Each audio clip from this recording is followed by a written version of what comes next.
4 రోజులు ప్రయాణం చేసి మిథిలా నగరాన్ని చేరుకున్నారు. సంతోషంగా జనక మహారాజు గారు స్వాగతం చెప్పారు. చెప్పిన తర్వాత కూర్చోపెట్టారు. సిద్ధంగా ఉన్నారు. సీతమ్మ తల్లి అగ్నిహోత్రానికి అటు కూర్చుంది, రామచంద్రమూర్తి ఇటు కూర్చున్నారు. జనక మహారాజు గారు వచ్చారు. శివధనస్సుని చూపించండి అన్నాడు. నాయనా రామ, ఈ ధనస్సుకి నా కూతురికి ఓ ముడుందన్నాడు. ఎవరు శివధనస్సుని ఎత్తుతారో వాళ్ళకి ఇస్తానన్నాడు.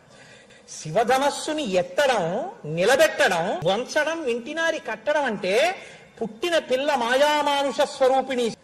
ఇప్పుడు ఆయన ఎలా ఎక్కువ పెట్టగలనని ఆయన నమ్మకం. ఆయన వెంటనే ఆ ధనస్సు యొక్క మధ్య భాగాన్ని పట్టుకొని హేళగా ఇలా పైకెత్తేయడం, తాడు విప్పేయడం, కిందకి వంచడం, కట్టేయడం జరిగిపోతోంది. పెళపెళ ధ్వనులు.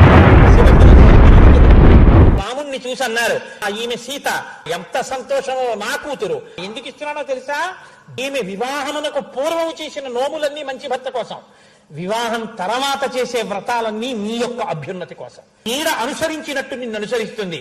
అటువంటి పిల్లని నీకు ఇస్తున్నానని చెప్పి రామచంద్రమూర్తి చేతిలో సీతమ్మ తల్లి చెయ్యి పెట్టి, కాబట్టి ఆ సుముహూర్త సమయానికి పాణిగ్రహణం చేయించారు.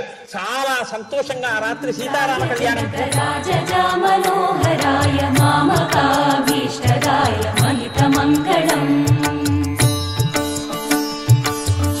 కుంకుమోపేత చందనాను చర్చితాయ హారకటక శోభితాయ భూరి మంగళం.